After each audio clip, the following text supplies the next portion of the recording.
Ministério do Interior, 1967. Foi a presente comissão instituída pela Portaria 239 de 67 para apurar irregularidades no serviço de proteção aos índios. As provas. Instada em 3 de novembro de 1967, a comissão começou a produzir prova testemunhal e documental.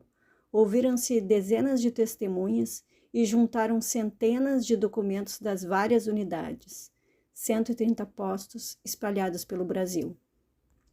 Abre-se aspas. O índio, razão de ser do SPI, tornou-se vítima de verdadeiros celerados, que lhe impuseram um regime de escravidão e lhe negaram um mínimo de condições de vida compatível com a dignidade da pessoa humana. É espantoso que existe na estrutura administrativa do país repartição que haja descido a tão baixos padrões de decência, e que haja funcionários públicos cuja bestialidade tem atingido tais requintes de perversidade. Venderam-se crianças indefesas para servir aos instintos de indivíduos desumanos. Torturas contra crianças e adultos, em monstruosos e lentos suplícios, a título de ministrar justiça. Para mascarar a hediondez desses atos, invocara-se a sentença de um capitão ou de um polícia indígena, um e outro constituídos e manobrados pelos funcionários, que seguiam religiosamente a orientação e cumpriam cegamente as ordens. Mas, mesmo que assim não fosse, caberia ao servidor impedir a tortura e, na reincidência, destituir e punir os responsáveis. Tal, porém, jamais aconteceu porque os famigerados autoridades indígenas eram a garantia julgada eficaz para cobertar as tropelias de facínoras erigidos em protetores do seu vículas pátrio. Isso porque, de maneira geral, não se respeitava o indígena como pessoa humana, servindo homens e mulheres, como animais de carga, cujo trabalho deve reverter ao funcionário. No caso da mulher, tornava-se mais revoltante, porque as condições eram mais desumanas. Houve postos em que as parturientes eram mandadas para o trabalho dos roçados em dia após o parto, proibindo-se de conduzirem consigo o recém-nascido.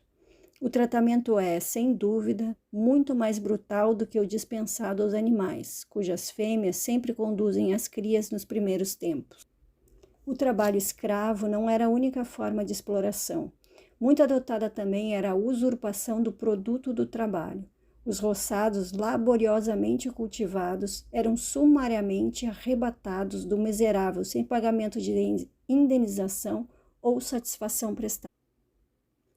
Tudo, repetimos sempre, como se o índio fosse um irracional, classificado muito abaixo dos animais de trabalho, aos quais se presta, no interesse da produção, certa assistência e farta alimentação. A falta de assistência, porém, é a mais eficiente maneira de praticar o assassinato. A fome, a peste e os maus tratos estão abatendo povos valentes e fortes. São miseráveis as condições atuais dos Pacaã novos, enquanto os orgulhosos chavantes resumem-se a uma sombra do que foram até a sua pacificação. A comissão viu cenas de fome, de miséria, de subnutrição, de peste, de parasitose externa e interna, quadro esses de revoltar o indivíduo mais insensível. Encontramos a enfermaria, antro abjeto e sórdido, ocupado conjuntamente por cães, porcos e uma doente, no mesmo quarto infecto. O instrumental estava completamente deteriorado, apesar de o chefe haver contratado sua própria esposa para supervisionar o antro. Ainda ali, encontramos um índio preso, cujo dorso, riscado de muitas cicatrizes longas, indicavam serem resultado de chicotadas. Instado a responder, o desgraçado demonstrou verdadeiro pânico e não declarou a origem das cicatrizes. Citar a atitude do diretor-major aviador Luiz Vinhas Neves, autorizando todas as inspetorias e ajudâncias a vender madeira e gado e arrendar terras, tudo em uma série de ordens de serviço interna, cuja sequência dá uma triste ideia daquela administração.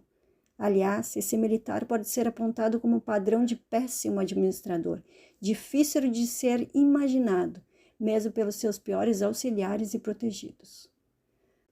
Mas não para ainda a expoliação do índio. Aquilo que não podia render dinheiro farto e fácil podia ser distribuído ou tomado por poderosos locais, por seus afiliados ou testas de ferro. Os dirigentes do SPI nada diziam ou providenciavam para obstaculizar.